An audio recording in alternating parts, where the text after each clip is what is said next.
හීනයක් වාගේ ජීවිතේ මාගේ වේදනා පාවෙලා මාගෙන් මිදුනේ අනන්තයක් නොදුටු නිල්ලහසේ පාවී කඩදාසියක්සේ යන්නම් සීමාමයින්කෝ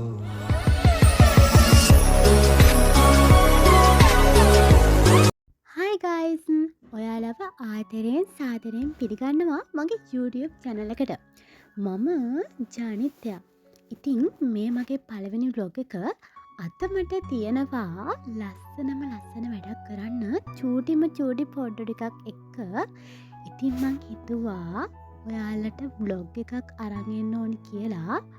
කොහොම හරි උදේ පාන්දර නැගිටලා මෙන්න මේ ලස්සන මල් ටික දිහා බලන් ඉඳලා කොහොම හරි මං යනවා මගේ යාළුවා එක්කන් එන්න. මොකද ඒ යාළුවත් සම්බන්ධ වෙනවා මගේ වැඩේට. එහෙනම් එන්නකො මාත් එක්ක යන්න.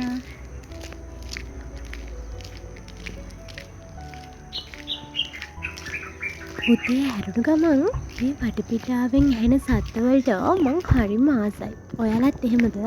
මේ කුරුළු පැටව කෑ ගහන විදිය. අර අපි චුටි කාලේ කියන්නේ කුරුළු පැටව සින්දු කියලානේ. ඇත්තටම එයාලා එහෙම වෙන්නේ නැති නේද? කතාවෙන් කතාව මං ආව මගේ යාළුවව එක්කන් යන්න. ඔන්න ඉතින් එනවා පටකොල ආච්චි වගේ කියවගෙන කොහොම හරි එයා දන්නවා මං vlog එකක් කරනවා කියලා හරිම ලැජ්ජයි. මයෙන් අහනවා දුර ඉඳන්ම කරනවද කියලා. කොහොම හරි එයාවත් අරගෙන මං එනවා අපේ ගෙදරට. කහමලයි මගේ යාළුවයි ඊට පස්සේ පාරයි මඩ පිස්සුවනේ. කොහොම හරි මෙහෙම එනකොට මෙන්න මෙයා ඇවිල්ලා ඉඳි අපේ ගෙදර. කොහොමද ඉතින් එයා දවසින් වැඩි කාලයක් ගත කරන්නේ අපේ ගෙදර තමයි. ඉතින් එයාගේ කෝලන් ටිකක් ගල්ලා ඉක්මනින් අපේ වැඩ ටික කරගන්න යන්න ලෑස්ති වෙන්න ඕනි. කොහොම හරි අපි ලස්සන ඩ්‍රෙස් එකක් ඇඳා. කොහොම හරි ඇත්තම ගොත් මට වැඩි ලස්සන ඉදී මගේ යාළුවා. එන්නකෝ එනම් බලන්න.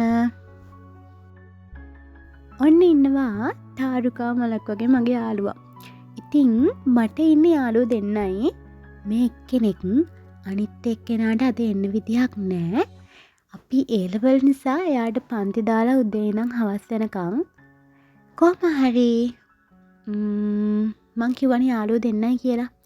අපි ජීවත් වෙන සර්කල් එක ඇතුලේ අපිට යාළුවා අඩු වෙන තරමට, ඒ කියන්නේ අපිට වටේ ඉන්න පිරිස අඩු වෙන තරමට අපිට ජීවත් වෙන්න ලේසි.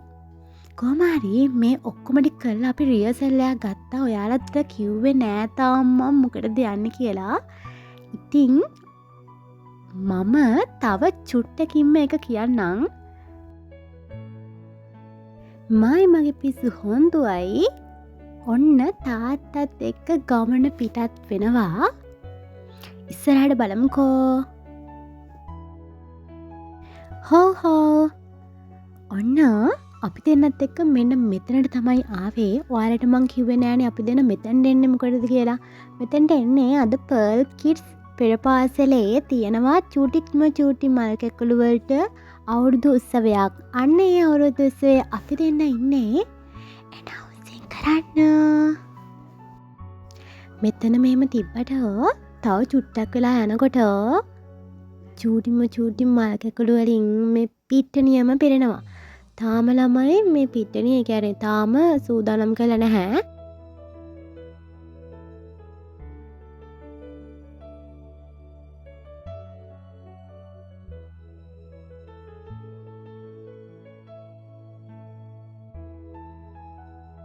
මෙන්න මෙයාලා දැම්මේ දම්ම ලිස්සන ගහේ කොඩිය ගන්නයි හදන්නේ. ඔන්න දැන් තමයි අවුරුදු උත්සවේ ආරම්භ කරන්නේ.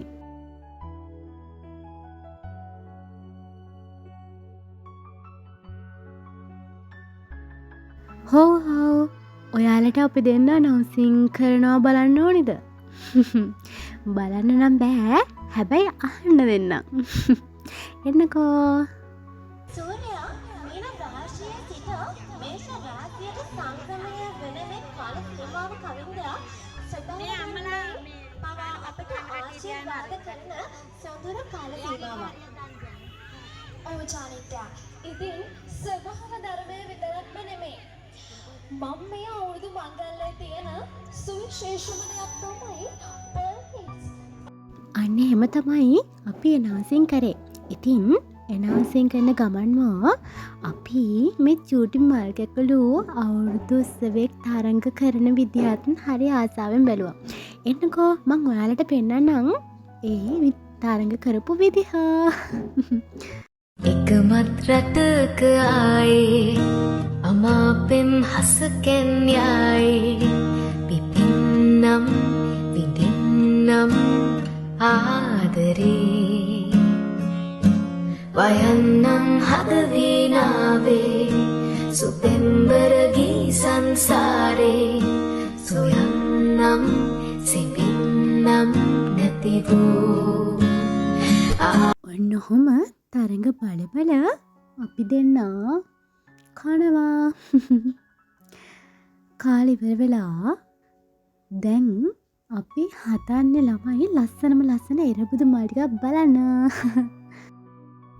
එරබුදු මල්ටිකක් වගේ ලස්සන රතු පාට රෙද්දයි හැට්ටේ ඇඳගෙන ඔළුවේ මලක් අහගෙන ලස්සනම අවුරුදු කුමාරය වගේ මේ කෙල්ලො ටික ඉන්නකොට කොල්ලො ටික සරමයි ෂර්ට් එකයි ඇඳගෙන ජැන්ඩියට අවුරුද්දම ලස්සනයි. ඇත්තටම එරබුදු මල් ජානෝගෙතයි මට නම් හැද්දන්නේ. මේ චූටි පැටවු ටික දිහා බලන් ඉන්නකොට අනේ මටත් හිතුණා මටත් ආයේ චූටි කාලේ අන්ත්‍රයකින් හරි එහෙම යන්න තිබ්බනම් මම මගේ ජීවිතේ ලොකු පෙරඩියක් කරගන්නවා. ඉතින් අර මම ඉස්සෙල්ලාම කිව්ව නේද අපි ජීවත් වෙන සර්කල් එක ඇතුලේ පිරිස අඩු වෙන තරමට අපිට සතුටින් ජීවත් වෙන්න පුළුවන් කියලා. ඔව්. ඇත්ත පිරිසක්.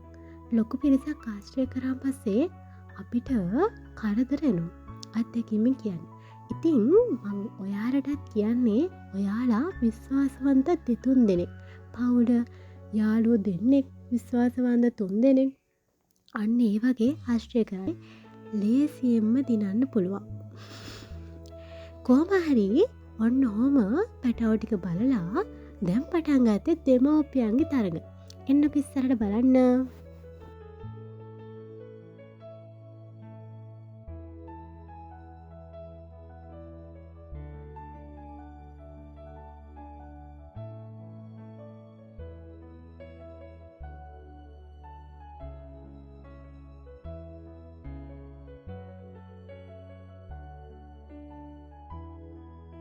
දෙමව්පියන්ගේ තරඟවලින් මං ආසම් මේ තරඟට මොකද අප තාත්තත් දිව්ව ළමයි එයා පළවෙනිරේ ප්‍රශ්න එකේ දිව්වා දෙවෙනි වටේ එයා සෙකන්ඩ් වුණා. හැබැයි ටිකක් වෙලාවකට එයා වැටුණා. ඒ වුණාට සැලුනේ නෑ ආයෙ නැගිටලා දිව්වා. කොහොමත් දෙමව්පියෝ එහෙමනේ. දෙමව්පියෝ හරි ශක්තිමත්. මොන බාධක ආවත් තමන්ගේ ළමයි වෙනුවෙන් ඉන්නවා.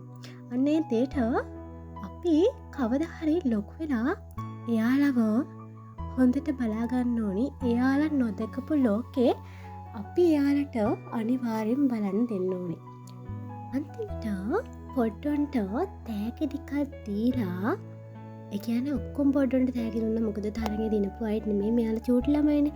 ඒ හින්දා ඔක්කොටම තෑගි දීලා අම්මලටත් තෑගි දීලා අපි අවුරුදු උත්සවය ඉවර කරා. ඉතින් මගේ බ්ලොග් එක මෙතනින් ඉවරයි. බ්ලොග් එක ගැන මොකක්ද හිතෙන්නේ? මගේ මොන හරි අඩුපාඩු තියෙනවද? ඒ හැමදේම කමෙන්ට් එකක් දාගෙන යන්න. ඉතින් මේ පොඩ්ඩ මොනවද කියන්නේ කියලා බලන්නකෝ. බයි කියන්න.